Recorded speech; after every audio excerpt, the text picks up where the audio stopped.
Expor tela.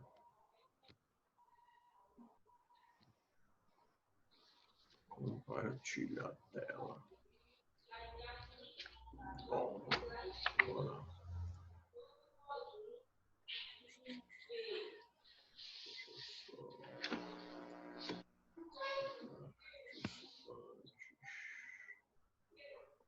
Bom, gente, semana passada a gente estudou, a gente trabalhou sobre... Não, amor, agora não. Só um minutinho.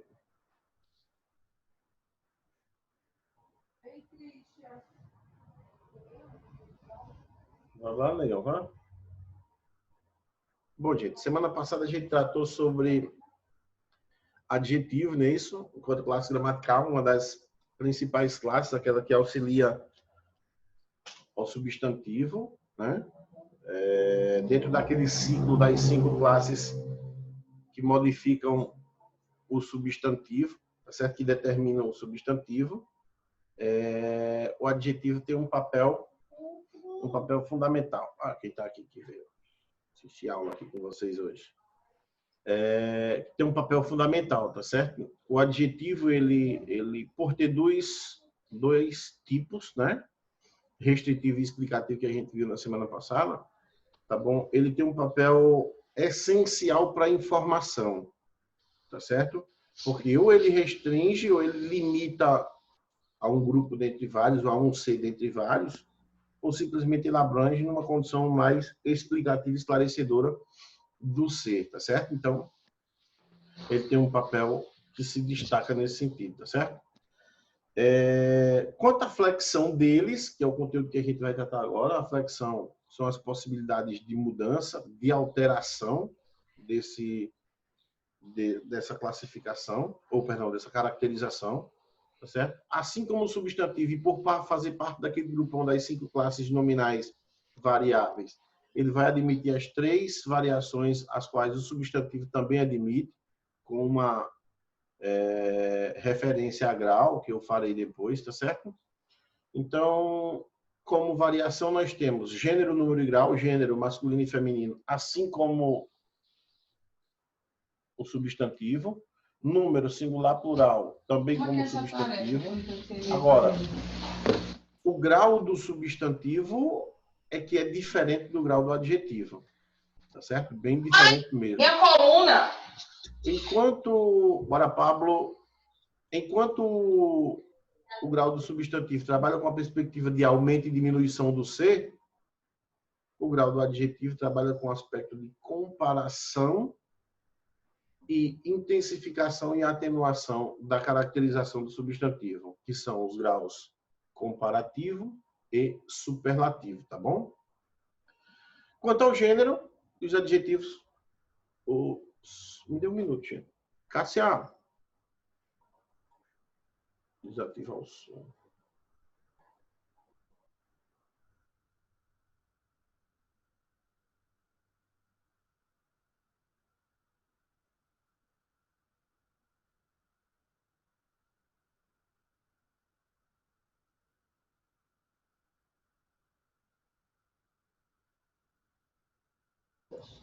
Bom, voltando aqui, gente. Estão me ouvindo? Estão me ouvindo, então? Caso contrário, avisa aí, viu? Sim. Vamos lá. Vou entregar meu filho aqui, a minha esposa. Siga aqui, ó. Quanto ao gênero, os adjetivos concordam com o substantivo. Então, observem bem. Concordam com o substantivo. Assim como o artigo, assim como o numeral, assim como o pronome. Essas 5 classes, elas têm características muito afins, muito próximas. Tá certo? Não de funcionalidades, cada uma tem sua função. Mas em termos de relação e de flexão, são próximos por admitir a mesma flexão do substantivo, tá certo? Para concordar com ele. Inclusive, o conceito de concordância nominal, que a gente vai estudar mais para frente, está ligado essencialmente à relação estabelecida entre essas classes, tá bom? Então, ó, adjetivos concordam com o substantivo a que se referem, né, masculino e feminino, de forma semelhante aos substantivos. Eles classificam-se em... essa relação masculino e feminino de gênero dos adjetivos, assim como os substantivos, tá certo? Traz algumas particularidades. Como a gente viu nos substantivos, que existiam substantivos biformes e uniformes, os adjetivos também apresentam essa característica. Só que mais enfática, digamos assim. Os uniformes lá no substantivo, havia uma classificação. Substantivos quanto ao gênero uniforme, ele pode ser epiceno, sobrecomum, comum de dois gêneros. Aqui não. Aqui ele é a única forma e acabou. Você está aqui, justifica mais a nomenclatura. Tá certo?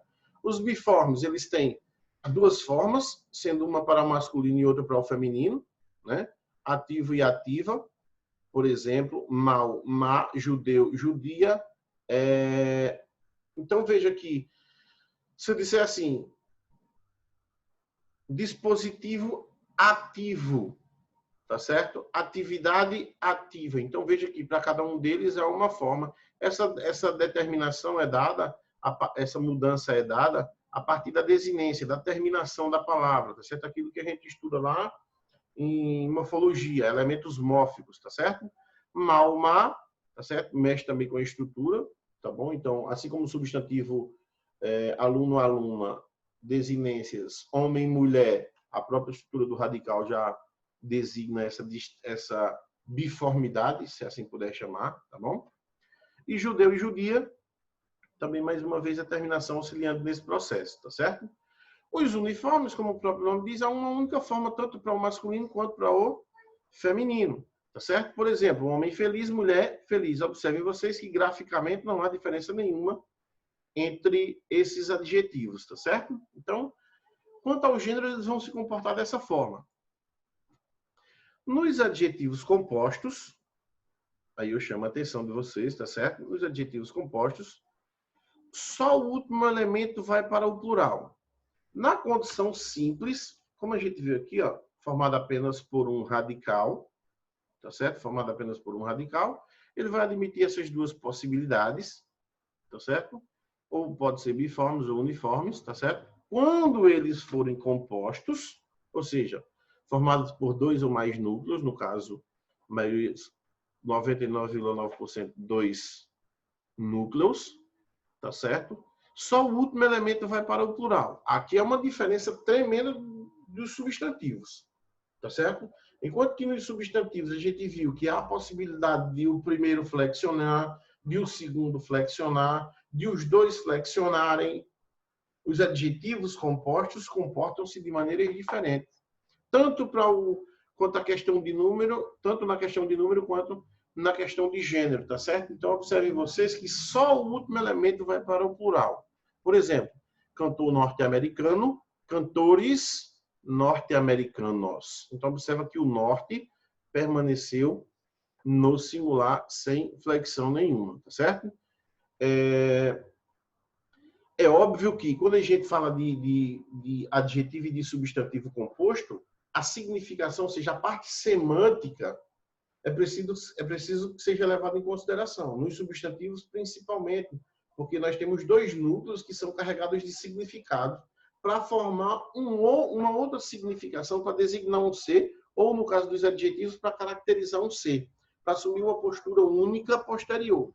Só que essa postura única, ou seja, esse resultado da união dos dois elementos, tá certo? Vai gerar essa terceira possibilidade única, tá bom? Que tem ligação direta com a significação de um elemento e de outro, tá certo? O resultado, o substantivo ou adjetivo composto, ele é resultado da união semântica desses dois radicais, tá certo? Então, por isso, é preciso ter esse cuidado que, às vezes, essa flexão ele é até meio que lógica nos substantivos. Nos adjetivos, ela é mais regrado, só o último flexiona. Tendo como exceções estes elementos aqui, ó, adjetivos compostos invariáveis. Sapato azul marinho. Por que azul? Por que não poderia ser azul marinhos no plural? Tá certo? Bom, porque só existe um azul marinho, só existe uma cor azul marinho. Então é meio que lógico isso, tá entendendo? Então, ó, sapatos azul marinho vai permanecer no singular porque é lógico, não existe mais de um azul marinho, é único, é exclusivo, tanto que já é especificativo. O marinho já é uma especificação do azul. Assim como o azul celeste tá certo? O celeste já é uma especificação desse azul. Então, por essa razão, né? Então, observa que a cor azul, ela muda, tá certo? Mas muda a partir de elementos especificativos, como marinho, como celeste, por exemplo. Então, nestes casos, o substantivo composto, o adjetivo composto, ele vai permanecer invariável, tá certo? 2. São invariáveis os adjetivos compostos cujo último elemento é um substantivo, tá bom? Também meio que lógico, preste atenção. Blusa verde bandeira, blusas verde bandeira. Aqui ele fica subentendido a ideia da cor de, ou da cor da, no caso, né? Se eu unir aí ao artigo que determina a bandeira, por exemplo. Por essa questão vai ficar também invariável. Blusas da cor da bandeira, por exemplo. Verde da cor da bandeira. Tecido verde abacate. Tecido verde da cor de abacate. Batom vermelho paixão. Batom vermelho da cor da paixão. Tá bom? Então, quando isso acontecer também, vão ficar invariáveis, tá certo?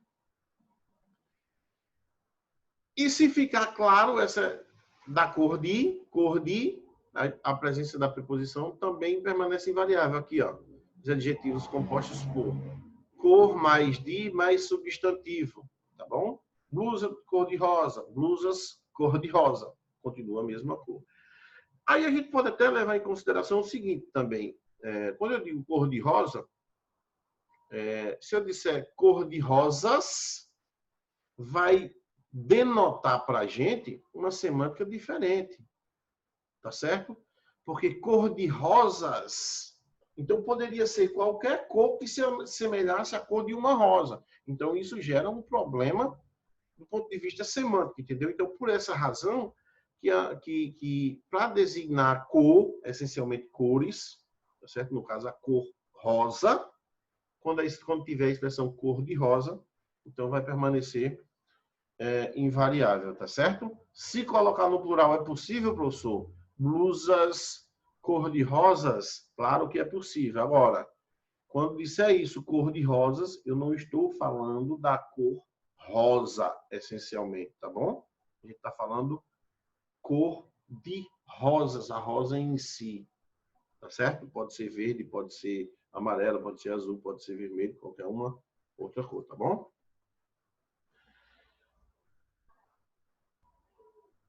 Grau. O grau do adjetivo, há uma particularidade tremenda aqui, tá certo? Porque essa flexão de grau do adjetivo, ela difere do substantivo.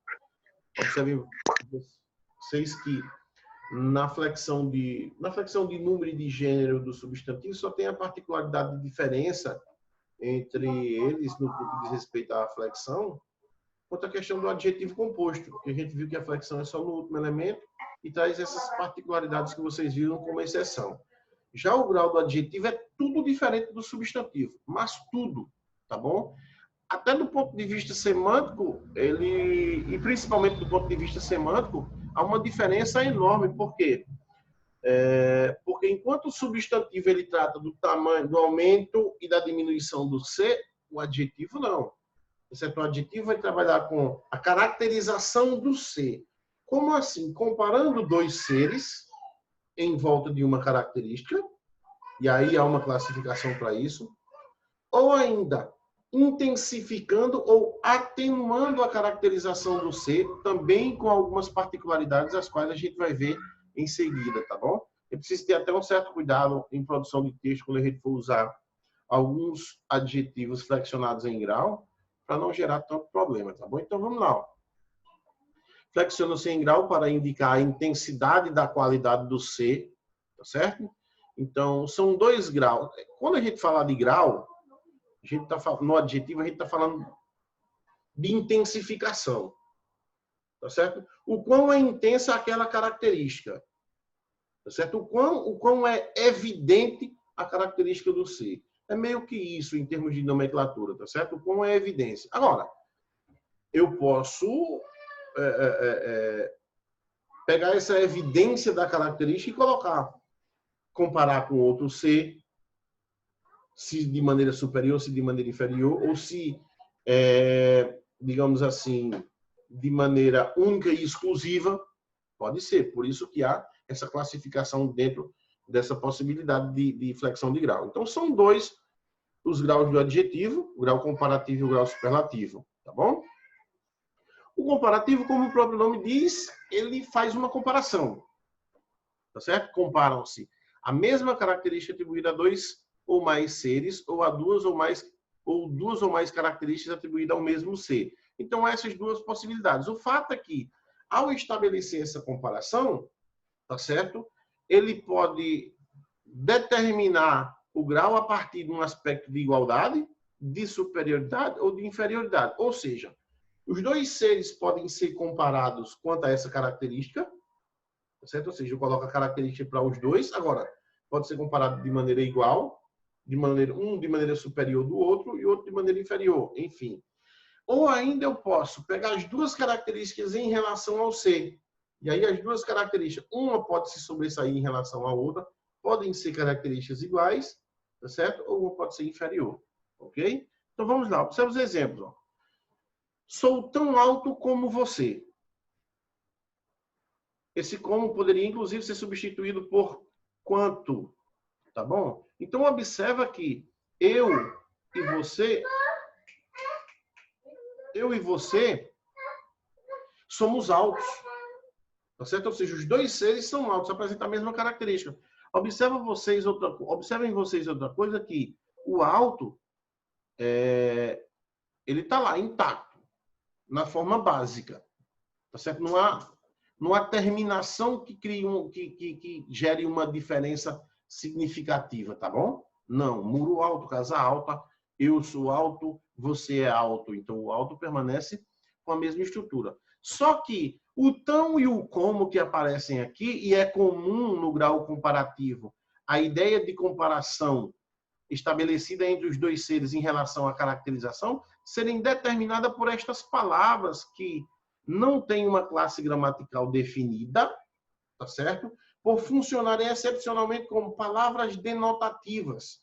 São palavras que têm o mesmo poder que um advérbio tem, de atribuir circunstâncias, e que vão auxiliar as flexões de grau do advérbio, de grau do adjetivo, tá certo? Vão auxiliar nessas construções, atribuindo circunstâncias, ideias, tá bom? Então, a ideia de comparação de igualdade aqui não é dada pelo adjetivo alto, tá certo? A ideia de igualdade aqui, quem atribui são as palavras denotativas, tão, como, tão quanto, tá certo? Então, dizemos assim que, em termos de flexão, este adjetivo é chamado de adjetivo flexionado no grau comparativo de igualdade, certo? Então, mais uma razão para não utilizar essa flexão de grau para tornar esse adjetivo flexível, certo? Ou seja, o adjetivo ele é variável não pela flexão de grau, mas pela flexão de número e de gênero, tá certo? O grau do adjetivo ele não determina a permanência do adjetivo nesse grupo das classes gramaticais variáveis. Tanto que o advérbio vai apresentar uma flexão idêntica à do adjetivo, tá certo? Só que na condição adverbial, na condição circunstancial. Então, se liga. Ó. No comparativo de igualdade, o segundo termo da comparação é introduzido pelas palavras como, quanto ou quão. Tá vendo? Essas palavras elas não recebem uma classificação morfológica, gramatical, tá certo? Vão ser chamadas de palavras denotativas, palavras que criam aquela denotação, aquela compreensão, aquela ideia, a ideia de igualdade, tá certo?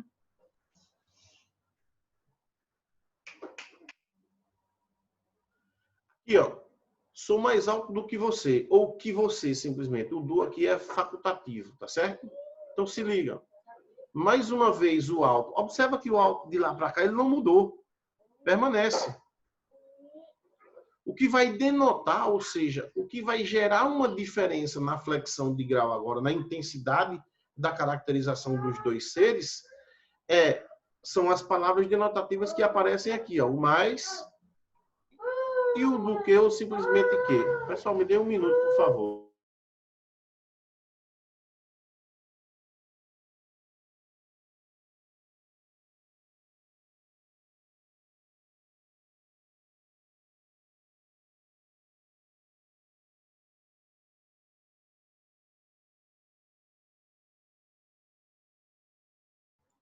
Bom, gente, voltando aqui, ó. Então, observem. Observem que o alto ele permaneceu intacto. Só as palavras denotativas aqui se alteraram. Então, como eu disse, ó, a intensidade dessa caracterização dos dois seres aqui é determinada pelas palavras denotativas. Então, sou mais alto que você. Então, o mais agora atribui a mim, a eu que apareço primeiro, tá certo? Uma característica mais intensa. Então, me colocando numa postura superior à sua, tá? Dessa forma, vamos chamar esta flexão de grau comparativo de superioridade. Vamos chamar de analítico por causa desse conjunto, tá bom? Por causa do conjunto. Mais do que, tá certo? Sintético seria...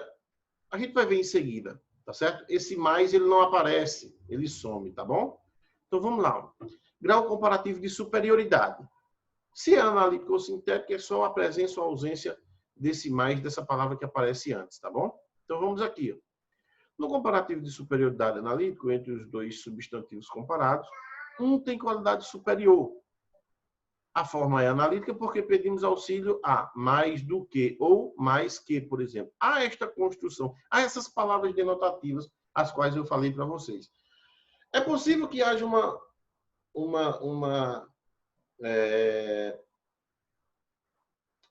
flexão de superioridade sem essa construção, tá certo?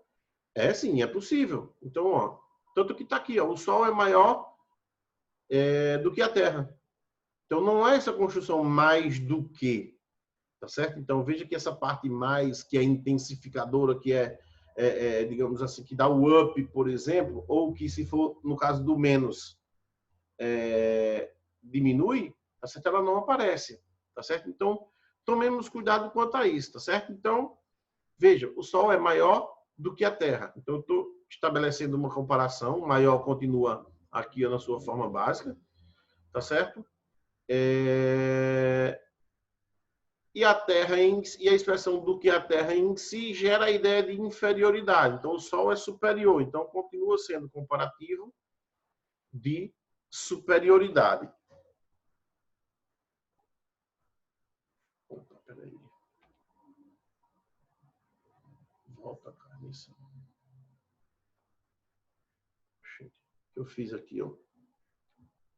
Bom, voltou. Aqui, ó. Ok? Então, observa aqui que a gente vai chamar de sintético, tá certo? Por essa razão. Observa aqui, eu não digo o Sol é maior do que a Terra, tá certo? Por que isso acontece? Porque alguns adjetivos, eles não admitem essa intensificação. Por quê? Porque o próprio adjetivo, o teor semântico dele já traduz essa ideia, tá bom? Então, neste caso, este adjetivo alto, por exemplo, ele é um adjetivo que ele não traduz uma ideia de intensidade. Então, a gente vai pedir auxílio a esta construção, ao mais, para mostrar em que intensidade está sendo comparado, está sendo caracterizado, tá certo? Então, dessa forma, nós chamamos isso de analítico, quando isso acontecer. E quando o adjetivo ele não precisar do mais, ele mesmo já traduzia essa ideia intensa, essa caracterização intensa, então a gente não vai precisar. Então a gente passa a chamar isso de sintético, tá bom? É meio irrelevante esse discurso, tá certo? Se a gente levar em consideração a ideia, é mais relevante, é mais salutar, digamos assim, mais valioso para a gente. Só a ideia de superioridade e de inferioridade, tá certo? Alguns adjetivos possuem, para o comparativo de superioridade, formas sintéticas. Por isso que chamamos de sintético aqui, ó. Herdadas do latim, são eles. Bom, melhor, mal, pior, grande, maior, pequeno, menor, alto, superior, baixo, inferior. Então, melhor, pior, maior, menor, superior e inferior já traduz, representa essas formas sintéticas e já traduz justamente este conjunto aqui, ó. Tá certo? O conjunto analítico. Tá certo? Já substitui. Até porque eu não posso dizer mais melhor, mais pior, entendeu? Mais maior. Tá entendendo? Então, é até por uma questão não só por uma questão de eufonia, mas de correção da língua portuguesa, tá certo? Quarto item, sou menos alto que você. ou do que você. Então, nós temos a mesma situação. O alto permanece lá na sua forma básica, só que agora, as palavras que denotam com que intensidade está sendo comparado o ser, tá certo? Geram ou denotam, na verdade, um comparativo de inferioridade. Menos, menor, inferior. O segundo elemento passa a ter uma caracterização maior agora. Então, ó, sou menos passivo que você. Perdão, sou menos passivo que tolerante. Aqui é aquela ideia que eu disse a vocês antes, que a característica também, a gente pode usar um ser, em evidência, eu, tá certo?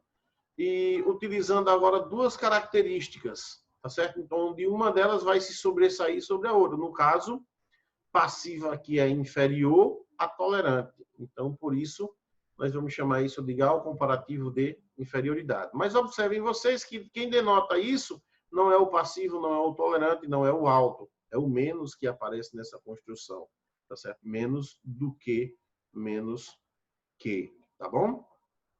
Então, é assim que se processa, tá certo? O mesmo, ou melhor, uma diferença tremenda agora é a questão do superlativo. Enquanto o grau comparativo, como a gente diz, estabelece comparação, e para se estabelecer comparação, é preciso que hajam dois seres em relação a uma característica, ou duas características em relação a um ser, o superlativo ele vai colocar um ser em evidência, tá certo? Um ser em evidência. Ou em evidência de maneira absoluta, ou de maneira relativa, tá certo? De maneira única, exclusiva, ou em relação a outros seres, tá certo? Por exemplo, vamos lá. Expressa qualidades num grau muito elevado, ou em grau máximo. Vejam a questão de grau, a questão de intensificação. O grau superlativo pode ser absoluto ou relativo. Apresenta as seguintes modalidades. Sendo absoluto, ocorre quando a qualidade de um ser é intensificada sem relação com outros seres. Apresenta-se nas formas analítica e sintética. Ou seja, coloca um ser em evidência como único e exclusivo e atribui uma característica intensa a esse ser. E não relaciona a outros seres. Única, exclusiva. Tá? Por exemplo, e essa caracterização ela se dá de duas formas. Ou com o auxílio de um advérbio de intensidade, tá certo? Com uma palavra, uma segunda palavra que traduza essa intensificação, tá certo? Ou simplesmente com um sufixo que traduz a mesma ideia, que tenha o mesmo valor. Por exemplo, ó, se eu dissesse assim, ó, superlativo absoluto analítico. Como é que se dá? A intensificação se faz com o auxílio de palavras que dão ideia de intensidade. Normalmente advérbios, tá certo? Já que são circunstâncias. Por exemplo, o secretário é muito inteligente. Então, a forma básica é o secretário é inteligente. Só que como eu quero intensificar num grau que gere uma superioridade, digamos assim, em relação à caracterização, a mesma caracterização que é dada a outros seres, ou seja, eu quero dar um destaque a esse secretário, por exemplo, por ele se sobressair em relação à inteligência dos demais, aí eu vou usar esse artifício. Então, essa intensidade, essa intensificação é dada através deste advérbio de intensidade, do advérbio muito, tá bom? Então, eu diria que seria aqui, então, a flexão do adjetivo inteligente seria grau superlativo absoluto, porque é dada ao secretário uma característica absoluta, não tem referência a ser nenhum, tá certo? Mas analítica, tá certo? Por quê? Porque é formado por duas palavras. Opa, olha aqui. É formado por duas palavras. Tudo na língua portuguesa que for analítico tem mais de uma palavra. Então, ó, isso vai ser traduzido por estes dois elementos, tá certo? O muito e o inteligente, tá bom? Então, se liga aí. A forma sintética é a mesma construção, só que em vez de eu utilizar o muito, eu vou utilizar o quê? Um sufixo que traduz essa ideia. A intensificação se faz por meio do acréscimo de sufixo. Então, observa que a informação é a mesma. Tanto faz eu dizer ele é muito inteligente, como dizer o secretário é inteligentíssimo. Então, este sufixo íssimo, que aparece aqui, por exemplo, ele tem o mesmo valor que o muito. O mesmo valor do muito. Isso intensificar a caracterização que é dada ao secretário como única, como exclusivo, tá certo? Destacando ele dentre os demais que são também inteligentes, mas ele se sobressai. Ele é muito inteligente. Eu não coloco nem em relação a outra pessoa, tá bom? É só um destaque dado a essa caracterização, uma intensificação. Observe alguns superlativos sintéticos. Da mesma forma que houve lá no comparativo, aqui também há alguns superlativos que são sintéticos que devem ser utilizados. Mas também que são pouco utilizados, tá? Benéfico, beneficentíssimo, bom, boníssimo ou ótimo. Tá certo? Então, observa aqui o ótimo, por exemplo, ele não tem relação nenhuma com o bom no que diz respeito à estrutura morfológica, ó, radicais diferentes, tá certo? Mas semanticamente traduz a mesma ideia do boníssimo, tá certo? Que a gente nem usa no cotidiano, é mais comum que a gente utilize o ótimo ou para o mal, péssimo, tá bom?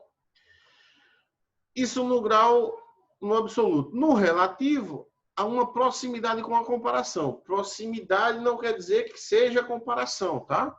Qual é a proximidade? Porque ele vai colocar um ser em evidência, mas em relação a outros seres, tá bom? Então, ó, ocorre quando a qualidade de um ser é intensificada em relação ao conjunto. Ou seja, é como se fosse um paradigma, um elemento que serve de base. E a partir dali, ele é mais ou ele é menos, tá? Então, ó, essa relação ela pode se dar de duas formas, de superioridade ou de inferioridade. Por exemplo, Clara é a mais bela da sala. Então, em relação à sala, Clara se sobressai quanto à questão do bela, tá bom? E de inferioridade, Clara é menos bela, é a menos bela da sala. Então, observem vocês que essa ideia de superioridade e de inferioridade, ela está muito próxima da ideia de comparação. Tanto que há uma diferença tremenda em relação ao absoluto. O absoluto ele precisa de uma palavra que intensifique a característica, um advérbio, ou ainda de um sufixo que gere essa intensificação. Aqui não. O bela não sofre alteração nenhuma. Tá certo? A gente vai pedir auxílio aqui, ó, mais uma vez, as palavras denotativas. Tá certo? Então, essas palavras denotativas, elas constroem essa ideia, tá certo? De superioridade, de inferioridade, né? Relacionada a uma característica, tá certo? De Clara em relação à turma, em relação à sala, tá bom? Então, veja que há dois seres, a Clara e a sala, só que sala é um elemento a qual a característica de Clara vai ser relacionada, tá certo? Por isso, superlativo relativo, tá bom? Importante lembrar aqui, ó, se liga aí, para a gente finalizar. As formas menor e pior são comparativos de superioridade, pois equivalem a mais pequeno e mais mal, respectivamente. Como não existe mais pequeno e mais mal, então opta-se pelo uso do menor e do pior, tá bom? Mas tem o mesmo valor em termos de equivalência, tá bom? B. Bom, mal, grande e pequeno tem formas sintéticas melhor, pior, maior e menor. Porém, presta atenção, em comparações feitas entre duas qualidades de um mesmo elemento, deve-se usar as formas analíticas mais bom, mais mal, mais grande e mais pequeno. Por exemplo, Paulo é maior do que Pedro é maior do que Paulo. Comparação de dois elementos. Pode ser, ó. Pedro é mais grande que pequeno. Tá certo? Aqui não, porque eu estou comparando os dois, né? Mas como ele diz aqui, ó, que se a comparação for feita entre duas qualidades, é possível isso, ó. Pedro é mais grande que pequeno. Tá certo? Então, porque vai se sobressair a relação que há entre as duas características, tá certo? Então, a intensificação, ou seja, o modificador vai estar relacionado à característica essencialmente, tá certo? Intensificando uma sobre a outra. Aí sim é possível. Mais pequeno que grande, mais grande que pequeno, tá certo? Comparação de duas qualidades de um mesmo elemento. Então é possível, ok? As formas analíticas dos adjetivos bom, mal e grande, mais bom e mais grande, podem ser empregadas quando se confrontam duas qualidades do mesmo ser, como a gente viu antes. Pedro é bom e atencioso, mais bom que atencioso, certo? Em lugar de menor, usa-se mais pequeno. Uma forma que normalmente se evita empregar no Brasil, porém, muito usada em Portugal. Essa construção aqui, a gente praticamente nem escuta falar. Nem professores em sala de aula usa isso aqui, tá certo? Mais bom que atencioso, por exemplo. Essa construção mais bom. Só que em Portugal isso é muito comum. Então, ó, por exemplo, adjetivo bom, superioridade, melhor. Superlativo, absoluto, ótimo. Relativo, o melhor. Mal. Superioridade, pior. Absoluto, péssimo. Superlativo, o pior. Relativo, o pior da turma. Tá certo? O melhor da turma, em relação à turma, entendeu? Adjetivo grande. Superlativo, superioridade, maior. Ou superioridade, maior. Superlativo, máximo. Absoluto, máximo. Relativo, o maior da turma, por exemplo. E pequeno, comparativo, superioridade, menor. Absoluto, mínimo. Relativo, o menor da turma, tá bom? Então, isso é um quadrozinho para vocês se ligarem aí, tá bom? É bom que vocês dê até uma pesquisada a fundo, principalmente nesses casos particulares. Se você botar lá particularidades do grau do adjetivo, você vai encontrar algumas observações, dentre elas, algumas dessas que a gente tratou aqui, por exemplo, tá certo? E traz algumas particularidades quanto ao uso de algumas flexões do adjetivo no Brasil, em que a gente praticamente substitui por outras construções, tá certo? As quais, às vezes, nem muitas vezes assumem o papel do adjetivo propriamente dito, tá certo? Em que, no lugar dela, se a gente utilizasse a flexão adequada, talvez a gente obtivesse uma comunicação melhor. A gente não tem essa comunicação melhor, porque culturalmente a gente praticamente nem usa tais construções, tá bom? Então, galera, por hoje é só. Nós finalizamos aí a parte de adjetivos, tá certo? No próximo encontro, nós vamos tratar das outras classes gramaticais que se relacionam com o substantivo, ainda as flexíveis. Eu vou tentar na terça-feira já falar sobre numeral e artigo de uma vez só, porque são duas classes gramaticais curtas, digamos assim. A certa mais demorada é pronomes, tanto pela funcionalidade quanto pela importância que se tem, tá certo? Então é isso. Eu finalizo por aqui. Se tiver alguma dúvida, é hora de questionamento, gente. Por favor, não deixe de fazê-lo, tá? Dúvidas?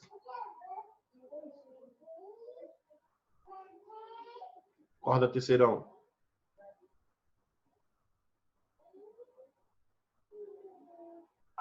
Tudo certo, professor.